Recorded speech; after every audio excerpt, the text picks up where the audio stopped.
Good morning সবাইকে। আমি সকাল সকাল নিয়ে চলে এসেছি এক কাপ ব্ল্যাক টি, আর তার সাথে নিয়ে এসেছি 4টে আলমন্ডস।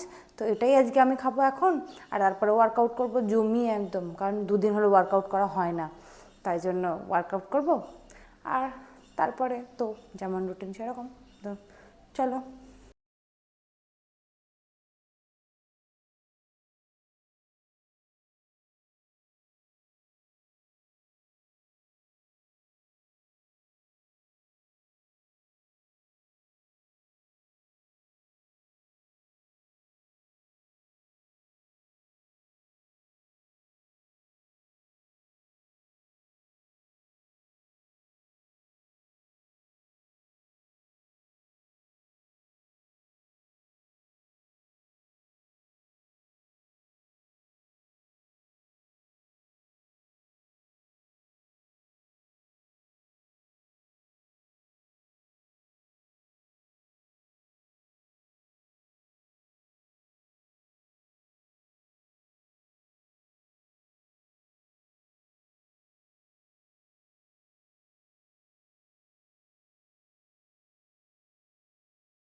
তো দেখো, আমি চলে এসেছি আমার 30 days হেলদি ইটিং চ্যালেঞ্জ নিয়ে।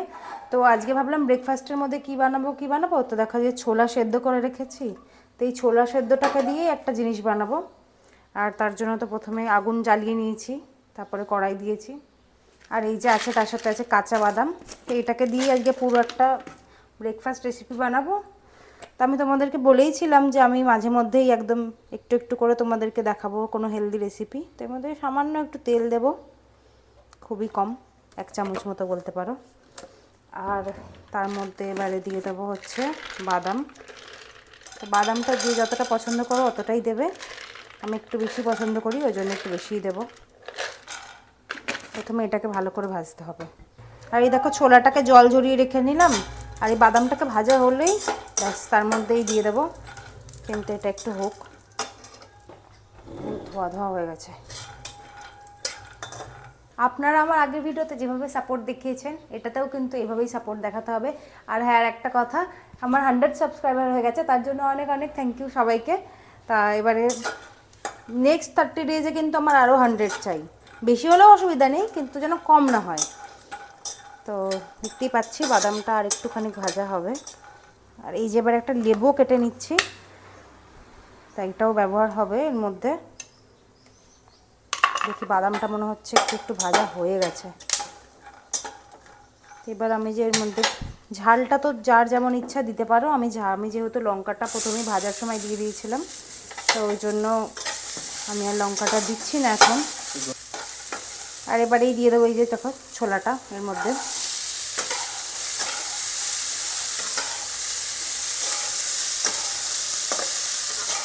এটা একদম ইজি একটা রেসিপি। গরমের মধ্যে রান্না করে যারা দাঁড়াতে পারো না আমার মতন, তারা এই জিনিসটা বানিয়ে খেতে পারো ব্রেকফাস্টের মধ্যে বা বিকেলে স্ন্যাক্সের মধ্যেও এটা খেতে পারো। অনেক ভালো অপশান, এটা একটা হেলদি অপশান। তো এবারে দেখো এটা আমাদের রেডি হয়ে গেছে, দেখতেই পাচ্ছ। এটাকে আমরা কড়াইতে ঢেলে দেবো।